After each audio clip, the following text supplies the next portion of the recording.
তুমি তো প্রেমই বোঝো না। পলাশ, ঢাকা যেতেছি পড়ালেখা করতে, আমার কি মন খারাপ লাগতেছে না বলো? ঠিক আছে যাও, আমার জন্য অপেক্ষা করবা তো না? ঠাকুর তোমার সামনে। আচ্ছা ধরো, তোমার জন্য অপেক্ষা করলাম, ভার্সিটিতে একটা সুন্দর ছেলে, কোনো হ্যান্ডসাম ছেলে দেখে পেটে গেলাম বা ক্রাশ খাইলাম, বা আমার উপরে কেউ ক্রাশ খাইলো, তখন লাঠি দিয়ে ধরে নিয়ে দেবো। তখন তো ঢাকায় আসবেন না, লাঠি দিয়ে ধরে দিতে। অপেক্ষা করবো তোমার জন্য। দেখতে দেখি তুমি নিজের যত্ন নিও, সাবধানে যাও। তুমি সাবধানে থাকি, চিন্তা করো না। আসি। হ্যালো, হ্যালো, কেমন আছো? ঢাকা কেমন লাগছে? রুমমেটটা কেমন? ঢাকার বাইরে থেকে না রুমমেট তো ভালোই, আর সবচেয়ে বড় কথা হচ্ছে কি পলাশ, আমি তো লেখাপড়া করতে আসছি ঢাকায়, তাই না? কেমন সেটা দেখতে আসি। আমার কথা মনে পড়ে? না সিরিয়াসলি যদি বলি, তোমার অনেক মিস করতেছি। তাড়াতাড়ি চলে আসো তো ঢাকায়। সত্যি? সত্যি সত্যি সত্যি। আচ্ছা,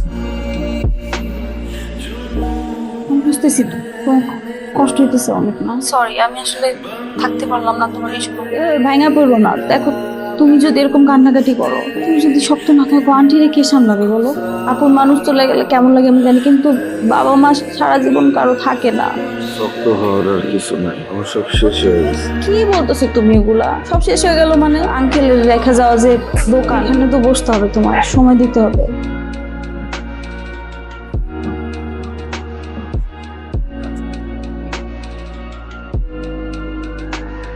হ্যাঁ মিতু, এই শোন, পলাশ কি অবস্থা রে? মানে পলাশ আমি অনেকক্ষণ ধরে ফোন দিতেছি, ফোন ধরতেছে না। ভাইয়া, হ্যাঁ, তুমি কি ব্যস্ত? একটু ভিতরে জানো? তোমার ফোন কি হচ্ছে? বলো না, মানে কপাল যখন খারাপ থাকে তখন সব দিকে খারাপ থাকে। এক কাস্টমারের হাতের সাথে বাড়ি লেগে ফোন করে পাইয়ে গেছে। কি অবস্থা? কতটা তো হয়েছে?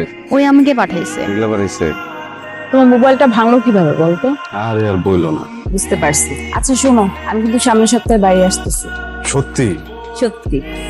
সময় দিব না? আমি আগে আসি রে বাবা। কি রে মা, তুই না বলে চলে আসলি? একটা খবর দিবি না? আমার কি দেখতে ইচ্ছে করতেছিল। ভালো করছিস, আমারও মনটা খুব খারাপ লাগছিল, তোরা দেখতে ইচ্ছে করতেছিল। ভিতরে চল। হ্যাঁ, একদম একদম।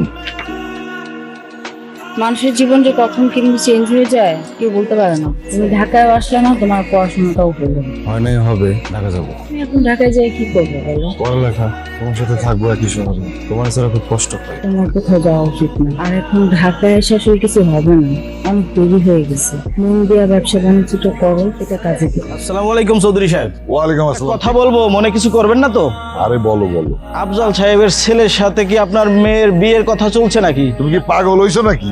ওই ফার্মেসির দোকানদারের ছেলের সাথে আমার মাইয়ের বিয়ে দেবো? আমি তোমার ভাইয়ের সাথে আমার মাইয়ের বিয়ে দেবো কইছি না?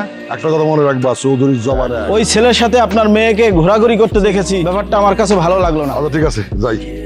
পলাশ, বাড়িতে তো অনেক বড় ঝামেলা হয়ে গেছে। কি ঝামেলা? আমার আর তোমার ওই দিন আব্বার এক পরিচিত লোক দেখে ফেলছে একসাথে, তারপর আব্বার এসব বলে দিছে। আব্বা আমার বিয়ের জন্য উঠে পড়া লাগছে। কি করলে তুমি? বিয়া ঠিক করছে মানে? দেখো, আমার হাতে যতদূর সম্ভব যা করা দরকার আমি করব, আমি চেষ্টা করব, বাকিটা আমি জানি না। ভালোবাসার মানুষের জন্য না মানুষ অনেক কিছু করে। আমিও করব। আমি কি বলছি আমি করব না চেষ্টা? আমি যদি কিছু না করতে পারি আমার ক্ষমা করে দিও। ক্ষমা করে দেওয়া মানে কি? কথা কো। একদিনের সম্পর্ক আমার তোমার সাথে, যে আমি এক জায়গায় বিয়ে হয়ে যাবার চুপচাপ এনে বসে থাকবো? আমি তো 10 জনকে ভালোবাসি না যে একজনের বিয়ে হয়ে গেলে আমি আর 9 জনের নিয়ে থাকুম এই জায়গায়। তো তুমি তোমার বাবার সাথে কথা বলো। আমি বুঝতেছি। তুমি বুঝতেছো না? বুঝতেছো না? তুমি বুঝতেছো না? তোর আপার বিয়ায় এলাকার কে যেন দাওয়াত বাপ না যায়। আসসালামু আলাইকুম আঙ্কেল। ওয়ালাইকুম আসসালাম। আঙ্কেল, আমি মেঘলার সাথে একটু দেখা করতে আসছিলাম। একই কলেজে পড়তাম, একটু কথা ছিল। আমি জানি বাবা, তোমরা একসাথে পড়ে। আমি তোমার বাবার মৃত্যুতে গেছিলাম, কিন্তু ও তো বাড়িতে নাই। তোমরা এই যুগের পোলাপান, তোমাদের ব্যবসা বোঝা মুশকিল। কখন কোথায় যায় কিচ্ছু বলে। ও ফোন নাম্বার নাই, ফোন দাও। ফোন দিছিলাম, ধরে নাই। আর সকাল থেকে নাম্বারটা বন্ধ পাইতেছে। আর কি বলবো বাবা, মাঝে মধ্যে আমার ফোনও ধরে না মেঘলা। আচ্ছা ঠিক আছে, আমি একটু বাইরে যাব, যখন খুশি আইসো। তুমি মেঘলার বন্ধু, এই বাড়ির দরজা তোমার জন্য খোলা, ঠিক আছে?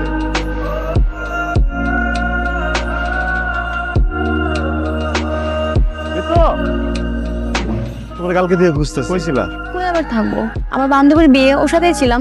কোন বান্ধবী? বান্ধবী মানে মেঘলা। কেন, তোমাকে কিছু বলে নাই? কালকে যে ওকে দেখতে এসেছিল, পছন্দও করেছে, কালকে বিয়ে হয়ে যায়, কিন্তু মেঘলা বলছে কয়েকদিন পরে করবে।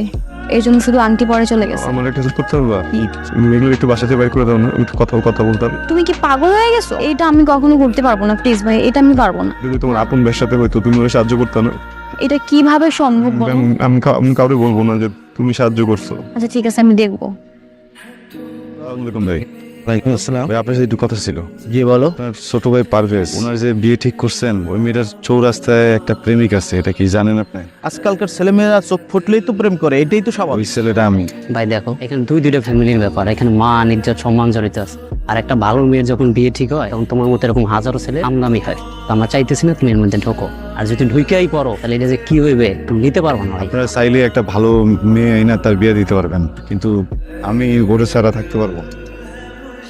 তোর বাবাকে আমি অনেক সম্মান করি, সম্মানের কারণে তোর জেদবাটা আমি কাটলাম না। তুমি তো চাইলে বিয়েটা ভাঙতে পারতা। পলাশ, আমি তোমার সাথে প্রেম করছি, আমাদের মধ্যে তো এরকম কোনো কথা হয় নাই যে আমার অন্য কোথাও বিয়ে ঠিক হলে সেটা ভেঙে দিতে হবে। ছিল এরকম কোন কথা? বাড়িতে আইসা এই কথাগুলো বলো নাই কেন? সব সময় সবকিছু মুখে বলে দিতে হবে? এমন কেন তুমি? এরকমই আমি। শোনো, আমি তোমার আজকে যেটা বলতে আসছি সেটা হলো, আজকের পর থেকে তোমার সাথে আমি আর যোগাযোগ করবো না, তুমিও করো না। আমি কেন একটা ইন্টার পাস ছেলের কাছে বিয়ে বসবো বলো? তোমার বউ একজন গ্রাজুয়েট আর তুমি ইন্টার পাস। আত্মসম্মান বোধ আছে তোমার? আছে ওই যে তোমার আব্বার রাইখা যাওয়া ছোট একটা ওষুধের দোকান, যেটা দিয়ে তোমার সারা জীবন চলতে হবে। তোমার শেষ কথাটা কর। শেষ কথা হলো, আমি তোমার ভালোবাসি না, তোমার সাথে আমি আর কোনোদিন কোনো যোগাযোগ রাখবো না, তুমিও রাখবা না। ওই ছেলে কি চায়? ও তোরে খুঁজতে খুঁজতে বাড়ি পর্যন্ত চলে আইছে। আব্বা, আমি পলাশকে ভালোবাসি। দোকানদার ফকিন্নির পোলারে তুই ভালোবাসস?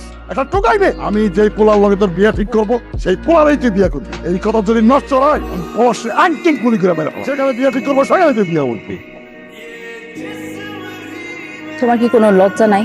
তোমারে সেদিন আমি এত স্পষ্ট করে সহজ ভাবে বলে দিলাম যে আমি তোমার পছন্দ করি না, আমার সাথে যোগাযোগ করো না, তারপরও কেন ডাকছো? কেন আসছো?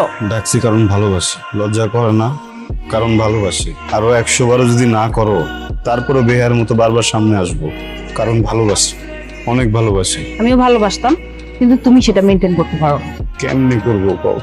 আমার বাবাটা তো মারা গেছে, আম্মারে দেখতে হইছে, ব্যবসা দেখতে হইছে। এমন তো না যে আমি কোথাও বসে বসে হাওয়া খাইতেছিলাম, সময় পার করে ফেলাইছি। আমি তো তোমার এইটাই বোঝানোর চেষ্টা করতেছি যে তোমার একাই সবকিছু কেন করতে হবে। আর তোমার বাবা মারা গেছে, এটা আমার আব্বারে কি বুঝাবে বলো? তোমার মায়ের যত্ন নাও, মায়ের সাথে থাকো, তার টেক কেয়ার করো। বিয়ে করবো তো করো, যেমন চাই করো, আর কোনোদিন তোমার আটকাবো না। খালি শেষবারের মতো একটা জিনিস চাই, আমি তোমার বিয়ের দিন আমি নদীর পাড়ে অপেক্ষা করব। ওইখানে আইসা খালি বইলা যেও যে তুমি আমাকে ভালোবাসো। আমি আসবো না। বিষয়টা বাড়ার আগে এইখানেই শেষ করতে হইব। মানুষজন সব জানাজানি হয়ে গেছে, আমার মান সম্মান সব শেষ। আব্বা, তোমার ফাইন সরি আব্বা, তুমি যেখানে বিয়ে ঠিক করবো আমি সেখানে রাজি, কিন্তু আব্বা পড়াশোনা কোনো ক্ষতি করবো না। আব্বা সত্যি কইতাছস? আমি যেখানে বিয়ে দেবো সেখানেই রাজি। রাজি। একদম তাল বাহানা করবি না, যদি করস পলাশটা আমি একদম গুলি করে মেরে ফেলবো।